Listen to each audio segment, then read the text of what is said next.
Populārული გავხდი ყველა დროს. უკვე ჩემს ლაივებს და ვიდეოებს აჩვენებენ ტელეკომპანია იმედი. შენზე უკვე ლეგენდები დადის.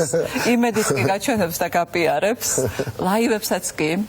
ხო, აი ლაივები რატო ჩათვალა, რომ სატელევიზიო გამოსვლა არავინ არ იცის. ესე იგი, მე ჩემ პირად სივრცეში რას ვილაპარაკებ, ესეც იმედის საქმე ყოფილა. სინამდვილეში ვიცით რაც მოხდა, ხო? ეს არის რეაქცია დედამოტყულის სვავზე, ხო? ბიძინა ივანიშვილმა უთხრა, რომ ეს ამ კაცმა გადმოკვეთა წითელი ხაზი, ეხლა უპასუხო. მაინც დაგარღვევინეს დღეს მიცემული პირობა და მაინც ციტირებაა უბრალოდ თორგინებას არ ვაპირებ დღეს, ხო, ციტირებაა უბრალოდ იმაზე, ხო, ეს არის პასუხი ბიძინა ივანიშვილის პასუხი. ბიძინა ივანიშვილის დავალება პირდაპირ და ნახავთ ჩვენ ამ სიუჟეტს პირდაპირ სტალინური ამბავია, ხო? ხო, აბსოლუტურად გეთახმები, იმიტომ რომ ეხლა შენი ასე ვთქვათ სტილი უცნობი არ არის, უკვე ერთი წელი რამდენი ხანი ეთერში ვარ, ხო? ძალიან დიდი ხანია, არ დამითვლია.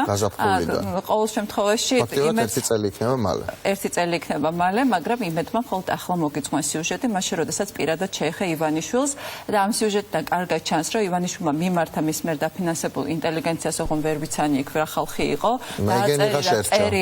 დააწერინა წერილი, როგორ შეურაცხყოფ შენ საზოგადოებას და საზოგადოებამ ამაზე აუცილებლად უნდა მოახდინოს რეაგირება და მე იმედ ვახარო ეს წერილი ჩვენ მოგვივიდაო, ძალიან სასაცილო იყო.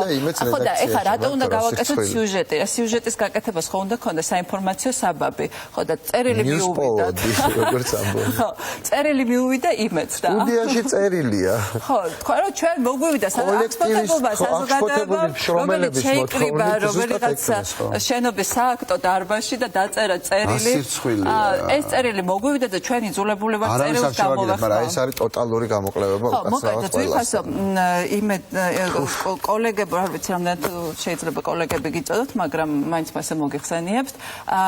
თქვენ შეშფოთდებით რა გადის რუსთავიორის ეთერში და საზოგადოებას აქ ერთადერთი მექანიზმი, რომ პროტესტი გამოხატოს. თუ უნდა საზოგადოებას რომ აღარ უყუროს ნიკა გვარამიას გადაცემას, აღარ უყურებს, მაგრამ ხო ის აოცრება აქ არის ყველაზე დამარხული, ასე ვთქვათ, რისი თავი?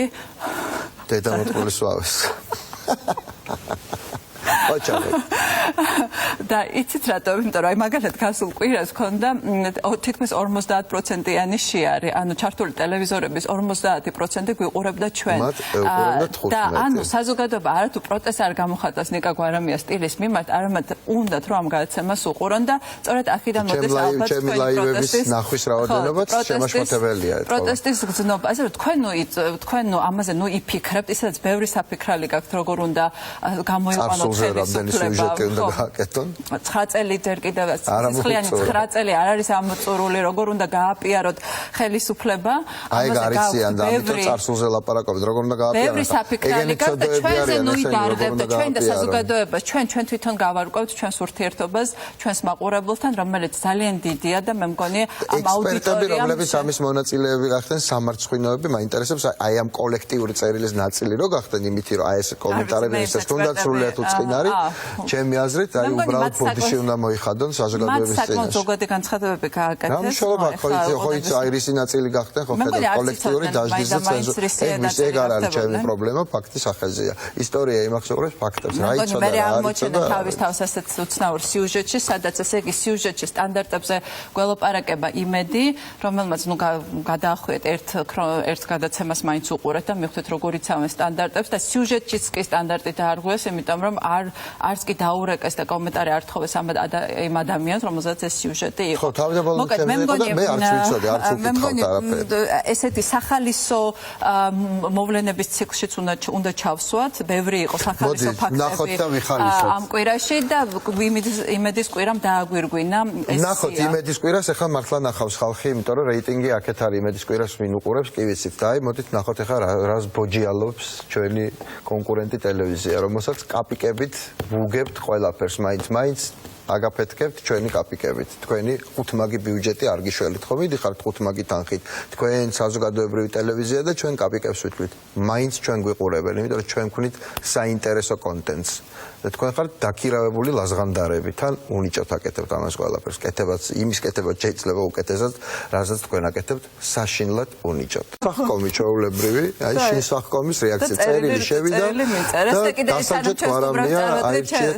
მოუწოდეს ვოჩდოგებს ყველა მოდელას რომ ესე იგი აკრძალონ ფაქტიურად გვარამია და ცენზურა დააწესონ. ისევ საინტერესოა იმედი მედია ჩეკერი რასტერს მას ის რო გააკეთეს. იმედ საერთოდ არავინ არ აღიქვამს მედიას. სიუჟეტი იქნება და მედია ჩეკერი. და არავინ არ წერს წერენ რუსთავიორზე, იმიტომ რომ ეგ არის მედია სინამდვილეში. იმედზე ძალიან ბევრს წერს მედია ჩეკერი და საინტერესოა ამაზე გააკეთონ სიუჟეტი, გვაჩვენონ მათი მაღალი სტანდარტი. რა ქვია ლაშა ქავთარაძე მაგალითად მედია ჩეკერში და აი ამ სიუჟეტზე გააკეთეთ ერთი დასკვნა მაინტერესებს რას ფიქრობ ისე რომ ჩაიარა სიუჟეტმა რომ ჩემთვის არავის არაფერი არ უკითხავს საერთოდ გამოიყენეს ჩემი პირად სივრცეში გავრცელებული ლაივები ძალიან მნიშვნელოვანი ამბავი იყო მოკლედ პოპულარული გავხდი ტელეკომპანია იმედზე ფარული კადრებიც არ გავრცელონ და ფარული კადრები გავრცელონ ეს მუქარას მიმიღია ცემის მუქარაც მიმიღია იმიტომ რომ მითხრეს რომ გაიხსენე ვალერი გელაშვილიო ფეხებზე მკიდია გინდა მცემეთ ინა გაავრცელეთ ფარული კადრები ყველაფერი თქვენ დაგაზიანებთ მე ავისხლიტავ ჩვეულებრივად ამას ყველაფერს